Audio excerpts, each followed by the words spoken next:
Now, in terms of practical advice, I just want to give you a few tips. So first, be mindful about your timing when these issues come up. When I say timing, I mean when and how long. So when, there are rules that deal with when you bring the application, if you're the Crown, or any party for that matter. Rule 30.1 of the Superior Court of Justice rules. The Crown, if they're bringing an application to adduce certain sexual history evidence, that is the Crown's application. That's what the Crown intends to adduce.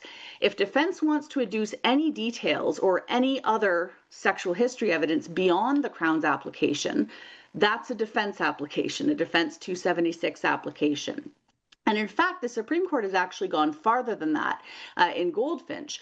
And what the Supreme Court says in Goldfinch is that if defense wants to rely on Crown-led sexual history evidence for purposes other than that, which has been approved by the court on the Crown's application, then that requires a defense application. What I'll also include in my written instructions is a very clear understanding of all of the consequences that are going to flow from a conviction following a guilty plea or a guilty finding, as the case may be.